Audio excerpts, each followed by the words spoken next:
सद्गुरुदयाल के चरणों में प्रणाम करते हुए सभी साधक बंधुओं,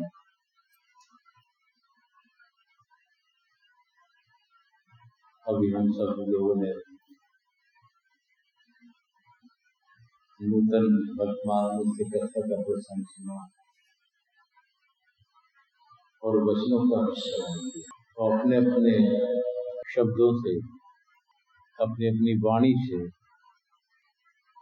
ईश्वर को, मालिक को पुकारने का प्रयास किया ताकि उनकी कृपा हमारे ऊपर सदैव बनी रहे। भाव जहाँ है, प्रेम जहाँ है, लेकिन दोनों की स्थिरता है तो उसकी कृपा वहाँ है। जहाँ डामाडोल स्थिति है और कृपा का अनुभव भी डामाडोल, और दोष हम उसको देते हैं कि हम पे तो कृपा ही नहीं है। समय का कुछ नहीं, देश काल और परिस्थिति का कोई बंधन वहां नहीं होता, लेकिन वो अपनी सुविधा के अनुसार हम सबको देखते हुए अपनी साधना में परिवर्तन ला देते हैं, कृपा करना सरल कर देते हैं। अपनी दुर्बलता को देखते हैं, सोचते हैं ये तो दुर्बल है, कमजोर है, और आजकल तो हर रूप से कमजोर चल रहे हैं, तन से, मन से, और धन से भी। कुछ अच्छे हैं तो कुछ कमजोर हैं, कुछ और भी ज्यादा कमजोर हैं, तो दिन रात ईश्वर को भूल जाते हैं। ज्यादा अच्छे हैं वो उसमें भूल जाते हैं, थोड़े अच्छे हैं तो वो थोड़े में भूल जाते हैं, और एकदम कमजोर हैं वो उसमें लग जाते हैं कि वो और ज्यादा बड़े हैं हम, तो धन उपार्जन हो जाए, व्यवस्थाएं बन जाए, तो उसमें भूल जाते हैं। भूले सब। अगर ये बड़ा अच्छा लिखा है, जो ईश्वर से डरता है उसे मृत्यु का भय नहीं रहता। जो ईश्वर की कृपा के लिए और समझता है कि ईश्वर से खाली कोई जगह नहीं है, सब जगह और सबके अंदर से वो वाकिफ है, तो डरेगा। देखने वाला मौजूद है, तो जो डरेगा तो उसकी संभाल ईश्वर करता है कि इसको मेरा ख्याल है कि व्यापकता का भाव इसके अंदर है। कहने को तो हम सबके अंदर वो व्यापकता का भाव रहता है, ऐसा ईश्वर तो सबके अंदर है, लेकिन उसको मानते नहीं है। ईश्वर तो सब जगह है पर उसको नहीं जानते। शब्दों से कहना और मानना दोनों में बहुत होता है। अगर मानने लगे तो कई तरह के विकार हमारे सुते कम हो जाएंगे। हमारा अहंकार, हमारा क्रोध, ईर्षा, द्वेष, किससे ईर्षा, किससे द्वेष, किस बात का अहंकार, क्योंकि वो तो सब ईश्वर है, तो फिर काय का हमारा रहा। सब कुछ उसका है, तो हमारा क्या है जिसपे कि हमको अहंकार आना चाहिए, जिसपे कि हमको क्रोध आना चाहिए। हाँ, व्यवस्थाओं के अंतर्गत बाहरी तौर पे कभी कभी दिखाने के लिए वो भी करते हैं, महापुरुष भी करते हैं, लेकिन अंदर से बहुत कोमल होते हैं। अंदर से उनका भाव यही रहता है कि सब के अंदर वो मौजूद है, और वो उसी भाव से व्यवस्थाएं करते हैं। हम अपने हिसाब से करते हैं कि मैं जो कह रहा हूं वो होना चाहिए, और दूसरे को अपन निकृष्ट कह दिया जाए, बहुत छोटा समझते हैं, या कोई अधीनस्थ है उसको छोटा समझते हैं। और उस समय अपने को बोध नहीं रहता कि इसके अंदर भी वो है, इसको समझाए दें कि भाई तुम्हारे अंदर भी वो, हमारे अंदर भी वो है, क्यों ऐसे काम करते हो कि उसको कष्ट हो। कष्ट किसको होगा?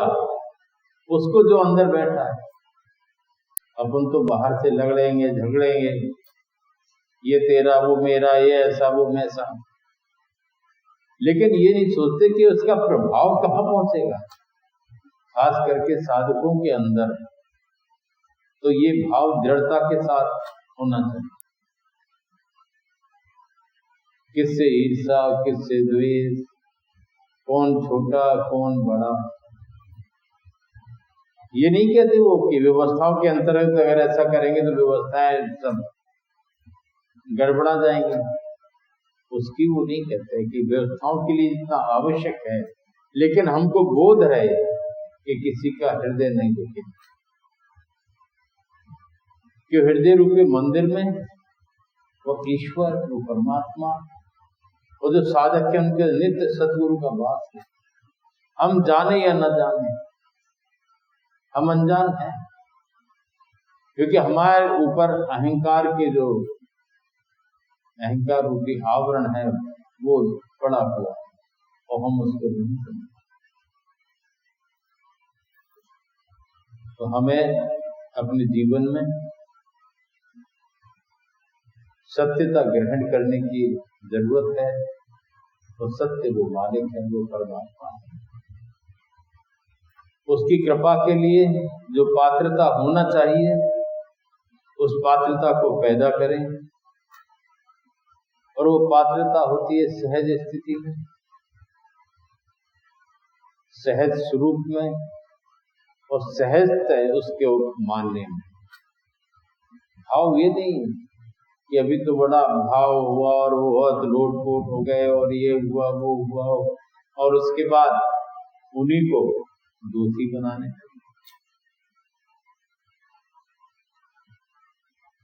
भाव जैसे कई बार कबीर साहब ने देखा, भक्ति भाव भादो नदी सभी चली गहराए, और सरता सोई सराय जो जेठ मास ठहरा। बरसात के दिनों में तो सभी नदियां उफान पे आती, आजकल बाढ़ आई हुई है, और गर्मियों में सूखने लगती हैं कई नदियां। लेकिन सरता जिस नदी का जिक्र है, किसको कहते हैं सरता है? वो हमेशा एक सी रहती है, उथलापन नहीं होता उसके। वही उससे प्रेरणा लेने की जरूरत है। भाव है तो है, किसी का है कि नहीं है उससे हमें क्या लेना देना। विश्वास जिसका जहां हो, है तो है, वो विश्वास होना चाहिए। समर्पण है तो है। दुनिया को दिखाने के लिए अगर हम उस तरह से व्यवहार करते हैं, उसकी जरूरत नहीं होती वहां। वो तो देखने वाला स्वयं मौजूद होता है और देख रहा होता है। जब हम हमारे अंदर केवल दिखावा होता है तो फिर वो भी दिखावा कर देता है कि भाई ठीक है, और फिर हम कहते हैं कि कृपा नहीं हो रही, अनुभूति नहीं हो रही, ये नहीं हो रहा, वो नहीं हो रहा। भाई आपके अंदर परिपक्वता तो आए, स्थिरता तो आए, तभी तो उसकी कृपा का अनुभव हो। हम तो अस्थिर हैं, और जो कृपा स्थिर है, हमेशा बनी हुई है, वो चाहते हैं। तो स्थिति तो हमारी खराब है, तो उसको हम अनुभव ही नहीं कर पाते। कहीं यहाँ पकड़ेंगे, कहीं वहां पकड़ेंगे, कहीं वहां पकड़ेंगे। एक सादे सब सदे, सब सादे सब जाए।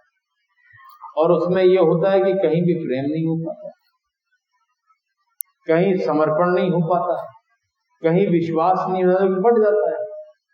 और जब वो नहीं होगा तो पूर्णतः कृपा के पात्र हम कैसे बनेंगे?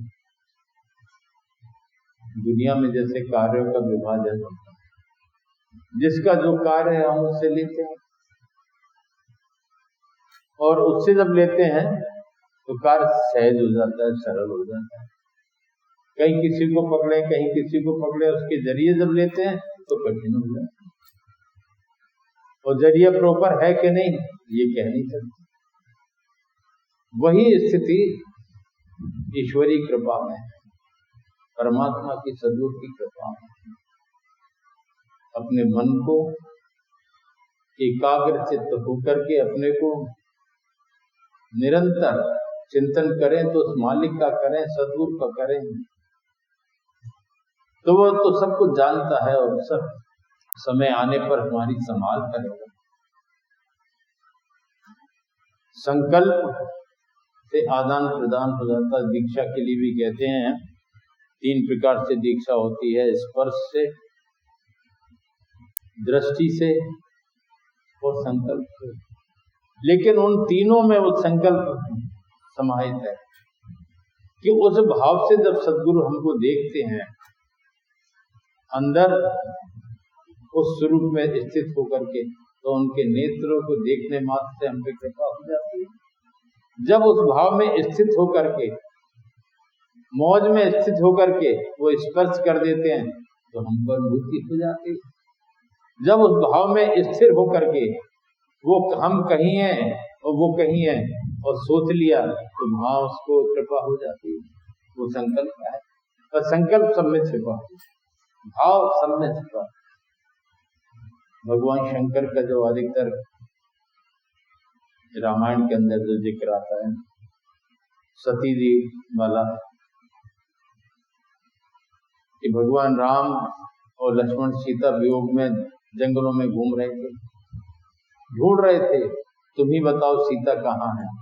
पहाड़ों से पूछ रहे थे, वृक्षों से पूछ रहे थे, और जहां जो भी मिलता था उससे पूछते थे, जीव हो चाहे अजीब हो। उधर भगवान शंकर और सती जी का विचरण होता है आकाश मार्ग से। तो भगवान शंकर ने जो देखा तो भगवान शंकर ने प्रणाम किया। तो सती जी को आश्चर्य लगा, क्योंकि वो उनकी गति तो थी नहीं, भगवान शंकर तो जानते थे। उनके आपने किसको प्रणाम किया? अरे वो त्रिलोकपति भगवान विष्णु के अवतार लीला कर रहे हैं राम के स्वरूप में, कि अरे एक साधारण मनुष्य, और उनको इतना भी बोध नहीं है कि पर्वत वृक्ष कहाँ बताएंगे, और पत्नी के वियोग में इतने व्याकुल हैं, ये कैसे त्रिलोकपति हो सकते हैं भगवान विष्णु। उन्होंने बहुत समझाया, तो उन्होंने कहा भगवान शंकर ने, नहीं भाई त्रिलोकपति हैं, ये तो लीला है उनकी। तो फिर भी सती जी को विश्वास नहीं, तो उन्होंने कहा भाई जाके परीक्षा ले लो। सती से कहा भाई आपको विश्वास नहीं हो रहा है तो जाके परीक्षा ले लो। तो सती जी जंगल में जाकर के एक जगह सीता जी के भेष में जाके बैठ गई। ढूंढते ढूंढते भगवान राम और लक्ष्मण जी का वहीं से निकलना हुआ।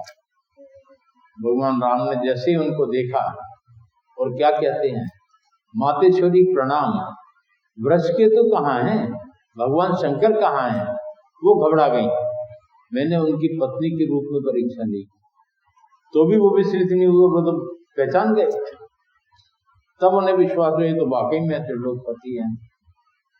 और फिर उनकी निगाह जहां तक पड़ती है सब जगह वो देखते हैं राम सीता लक्ष्मण, ना किसी का अपहरण ना कुछ। और घबरा गए, फिर आंखें बंद की, सामान्य स्थिति वापस पहुंची।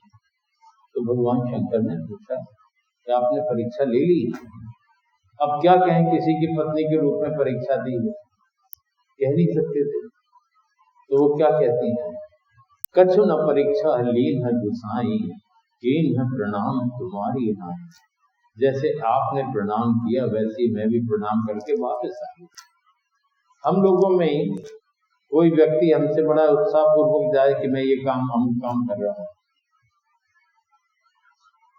तो निश्चित तौर पर हमें लगेगा कि वो करके आएगा। और फिर आगे क्या, अरे मैंने फिर छोड़ा, सोचा कि आपने मना किया तो नहीं किया, तो शंका हो जाएगी। भगवान शंकर को भी शंका होगी कि कहीं ना कहीं कुछ गड़बड़ है। तब क्या होता है कि जानना तो चाहिए कि ये क्यों छिपा हो रहा है। तब शंकर देखो धर ध्याना, क्या तब शंकर देखो धर ध्याना, और सती कीन चरित्र सब जाना। जो सती जी ने सीता जी का भेष रखा था वो सब कुछ देख लिया उन्होंने, और फिर उन्होंने कहा कि इस तन से अब आपसे भेंट नहीं हो सकती, आपने हमारे स्वामी की पत्नी के रूप में परीक्षा लेने का प्रयास किया, तब उस समय त्याग देते हैं सती। तो तब शंकर देखो धर ध्याना, भगवान शंकर ने ब्रह्म भाव में स्थित होकर के संकल्प किया और जान लिया कि इन्हें क्या किया है। लेकिन साधारण तौर पर वो साधारण तरीके से विचरण करते हैं, कोई उनको नहीं जान सकता, लेकिन जब वो जानना चाहते हैं तो कुछ आगे नहीं रहते। उसी प्रकार से महापुरुष साधारण तौर पे साधारण मनुष्यों की तरह विचरण करते हैं, उसी तरह से खाते पीते चलते फिरते कार्य करते हैं, लेकिन हमारी बुद्धि से परे होती है उनकी लीला, हम समझ नहीं सकते। लेकिन जिसका दृढ़ विश्वास होता है, जिसके अंदर समर्पण होता है, जिसको केवल एक वही दिखता है कि वो सब कुछ जानते हैं, तो वहां वो डरता है, तो जब डरता है तो उसकी समाधि होती है।